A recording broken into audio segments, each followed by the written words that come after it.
Bismillah, Assalamualaikum warahmatullahi wabarakatuh. Alhamdulillahi wassalatu wassalamu ala rasulillah wa ala alihi wa sahbihi wa man walah.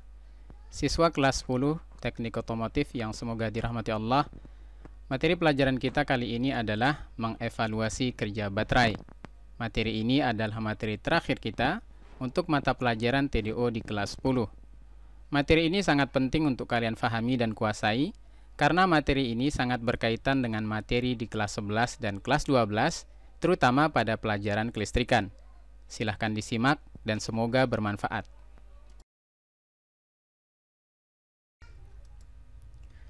Baterai merupakan salah satu komponen penting yang ada pada kendaraan.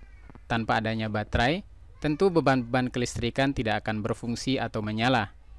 Sebagai komponen penting, tentunya tidak boleh ada kerusakan pada baterai. Baterai merupakan komponen elektrik yang memiliki masa pakai. Di dalam baterai, ada senyawa kimia yang saling bereaksi yang lama-kelamaan akan habis dan harus diisi ulang. Oleh karena itu, perawatan berkala sangat diperlukan untuk menjaga kinerja baterai. Ada beberapa hal yang perlu diperhatikan di antaranya. Yang pertama, fungsi baterai. Para siswa yang berbahagia, fungsi baterai yang pertama adalah ketika engine off atau mesin dalam kondisi mati. Pada saat mesin off, baterai memiliki fungsi untuk mensuplai arus listrik ke berbagai beban kelistrikan yang membutuhkannya, seperti klakson, lampu kepala jenis DC atau direct current, motor starter, lampu sein, dan beban kelistrikan lainnya. Fungsi yang kedua adalah ketika engine hidup, tetapi putaran masih rendah. Ketika mesin hidup dan listrik yang dihasilkan oleh alternator lebih rendah daripada yang diperlukan oleh beban listrik, maka baterai dan alternator memasok listrik ke komponen-komponen listrik tersebut.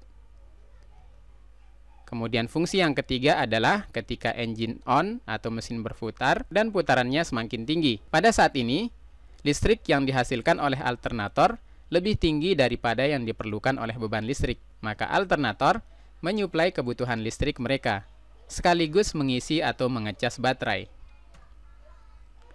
Yang kedua adalah jenis baterai. Siswa kelas 10 teknik otomotif yang cerdas, baterai kendaraan, baik sepeda motor maupun mobil, terdiri dari dua jenis. Yang pertama adalah baterai jenis ventilasi. Baterai ini lebih kita kenal dengan istilah baterai basah. Sedangkan jenis yang kedua adalah baterai VRLA, atau singkatan dari Valve Regulated Lead Acid. Baterai jenis ini memiliki katup yang berfungsi agar cairan baterai atau elektrolit tidak mudah menguap meski terjadi getaran atau goncangan. Baterai ini dikenal juga dengan istilah baterai MF atau maintenance free karena bebas perawatan.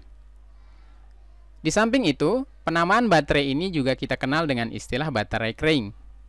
Walaupun penamaan baterai kering untuk baterai jenis VRLA tidaklah tepat, karena baterai VRLA sendiri terdiri dari dua jenis, yaitu baterai VRLA jenis basah dan juga baterai VRLA jenis kering. Selanjutnya, marilah kita lihat konstruksi baterai. Sebuah baterai para siswa yang berbahagia terdiri dari kotak baterai. Di dalamnya terdapat plat positif, plat negatif, dan di antara kedua jenis plat ini terdapat sebuah separator. Kemudian, plat-plat ini akan direndam di dalam cairan elektrolit. Baterai sendiri terdiri dari beberapa sel atau beberapa ruangan. Sebagai contoh, baterai ini adalah baterai jenis 12 volt yang memiliki 6 ruangan atau 6 sel. Para siswa, masing-masing sel pada baterai mampu menghasilkan tegangan listrik antara 2 sampai 2,2 volt.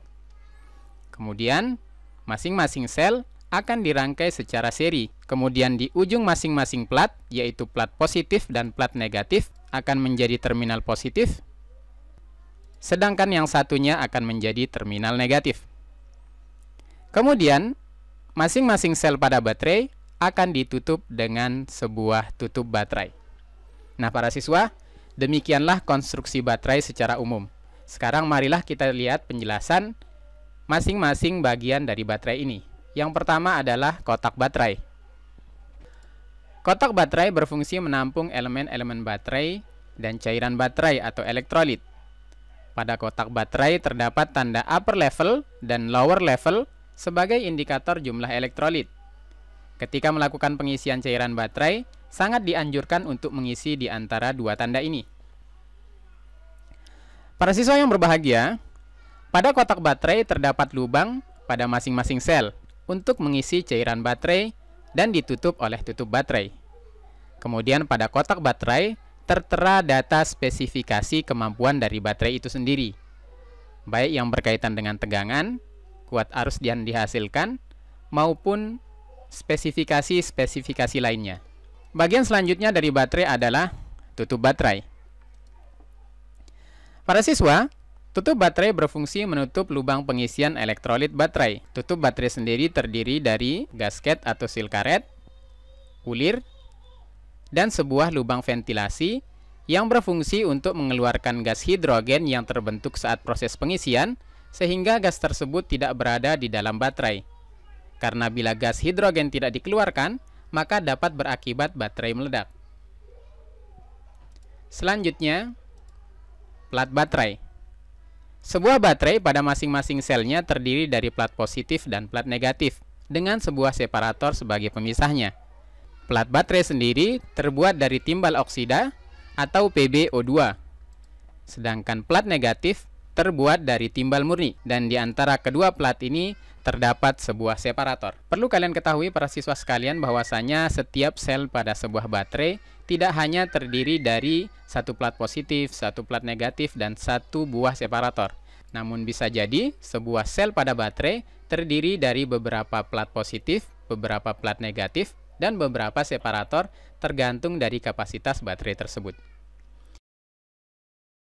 Selanjutnya, masing-masing sel pada baterai akan dirangkai secara seri, dan kedua ujungnya, yaitu positif dan negatif, akan menjadi terminal positif dan terminal negatif. Selanjutnya, komponen-komponen ini ditaruh pada sebuah kotak aki atau kotak baterai yang diisi oleh cairan elektrolit atau H2SO4 atau lebih dikenal dengan istilah asam sulfat.